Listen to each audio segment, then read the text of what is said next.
السلام عليكم ورحمة الله وبركاته. هو طبيعي يا جماعة إن احنا نبقى كسبانين ستة، كسبانين شباب بلوزداد ستة، وما نعرفش نحتفل. وامبارح مش عارفين نتكلم لا عن إمام عاشور اللي نزل في الشوط التاني قلب الماتش، ولا عارفين نتكلم عن اللعيبة اللي شاركت، ولا عن الهاتريك بتاع وسام. مش عارفين نفرح بالماتش بسبب اللي الجمهور عمله في الاستاد. أنا واحد من جمهور النادي الأهلي. أنا عايز أعرف أنتوا بتعملوا كده ليه؟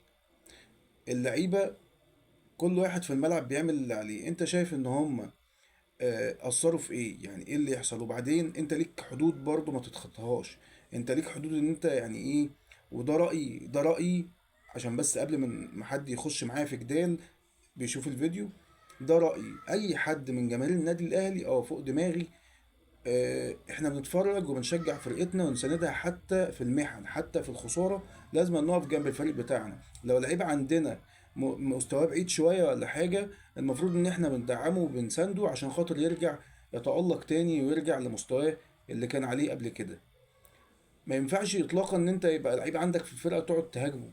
امبارح قبل الماتش الجماهير قاعدة تهتف للشناوي تقول له: يا شناوي ما تعيش الدور، خد كهربا وغر.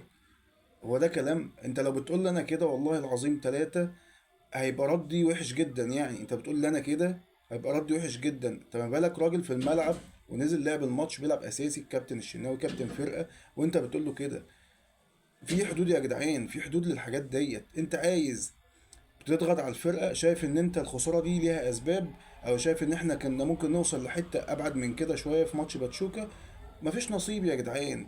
والشناوي اللي اتشتم من الماتش اللي فات ده والنهارده برضه امبارح بتشتموه، ده صادت اول بلن وهم ضيعوا التانية. احنا كنا اقرب وكنا احنا اللي متفوقين. وبرضه كهربا الهجوم عليه زيادة قوي عن اللزوم، انا يعني مش عارف ليه. ما كهربا ضيع الرابعة وبرضه كان لنا الافضلية ان احنا برضه هم مضيعين اتنين، يعني كنا ممكن نجيب الخمسة. ضيع عمر كمال، طب عمر كمال ما حدش اتكلم عليه ليه؟ مش معنى كهربا بالذات. برضه نفس الكلام. وخالد عبد الفتاح ضيع بعد كده لما لعبنا واحدة وواحدة اللي هي خرجنا بيها. ما حدش يتكلم على الاتنين دول وكله ماسك في كهربا في تقطيع. ليه يا جدعان؟ ليه؟ ليه لعيبه عندك في الفرقه تدمره بالطريقه دي كده؟ وتمشي ورا شويه حاجات وصفحات فيك وصفحات ناس بتبقى زملكاويه او ناس مثلا تانية ما يهمهاش مصلحه الاهلي بتهاجم، او ناس غيرانه من كهربا ده، او ناس يعني مش عارف اقول لك ايه. احنا ليه نتساق بالطريقه ديت ونمشي ورا الناس دي ونهد في الفرقه بتاعتنا؟ احنا فرقتنا مش وحشه. احنا فرقتنا والجيل اللي موجود ده دلوقتي واصل خمسة نهائي افريقيا. اخر خمسة نهائي افريقيا احنا واصلينها، واخدين اربعة، اتنين مع بيتسو موسيماني، والتالتة خسرناها من الوداد لما لعبنا ماتش من جولة واحدة بس في المغرب، ساعة الموضوع الجواب اللي جه واختفى ده. وجبنا بطولتين مع كولر. وادي التالتة اللي بتتلعب السنة دي ان شاء الله نركز فيها بإذن الله. يعني الفرقة ماشية كويس. انت هتلاقي كده احسن من كده فين؟ انت بتشارك في محافل عالمية كويسة جدا. بتوصل النهاردة تشارك في كأس القارات اللي هي انتر كونتيننتال. دلوقتي كنت مشارك فيها، وصلت النص نهائي امام باتشوكا، مفيش نصيب بقى وخسرت وخلاص. ما حملش حد بقى مسؤولية. يعني زعلانين وكل حاجة، بس قلت كلمتين وشتمت الشناوي وشتمت كهربا وعملت اللي انت عايزه كله في الملعب. النهارده انت خلاص الماتش ده عدى. في ماتشات جاية وفي ماتش امبارح مهم انت عايزه.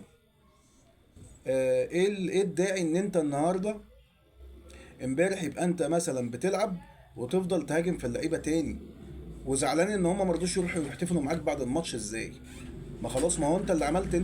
انت عملت باب للفتنه وباب للكلام ده. فرقتك لازم تقف جنبها ولازم تشجعها. اول مره اشوف كده. احنا ماتش كان ايام لاسارتي اما خسرنا من سان داونز 5-0 هناك في بريتوريا. احنا ما عملناش كده. احنا جينا التمرينه اللي بعد كده في التتش هنا الجماهير دخلت التتش وفضلوا يهتفوا وقالوا للفرقه مفيش مستحيل واحنا نقدر نعوض وهكذا ومشي.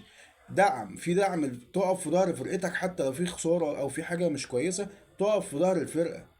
انما بالطريقه دي انا اول مره اشوف جمهور النادي الاهلي كده. وعيب، عيب لما تشتم حد، وعيب لما تتطاول على حد في النادي الاهلي. هو اللعيب يعني احنا هنقعد نلوم على اللعيبه ان هم بيقول لا مش هنروح نحتفل، ان هم بيتجنبوا الصدام مع الجماهير، احنا بنلوم عليهم هم بس؟ وكل اعلامي طالع لي ماسك لي الحديده يقعد يتكلم عليهم.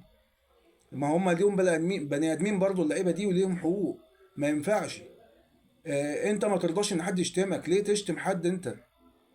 الجماهير دورها تشجع وتساند فرقتها، امال الزملكاويه يعملوا ايه؟ ده بيكسبوا ماتش ويخسروا ماتش، يكسبوا ماتش ويتعادلوا ماتش، ما بيعملوش كده مع فرقتهم. وبيقول لك احنا احسن فرقه، واحنا بتوع الفن والهندسه والمدرسه والبتاع. عيب يا جدعان كده. فوقوا شويه واعرفوا انتوا قيمه النادي بتاعكم ايه.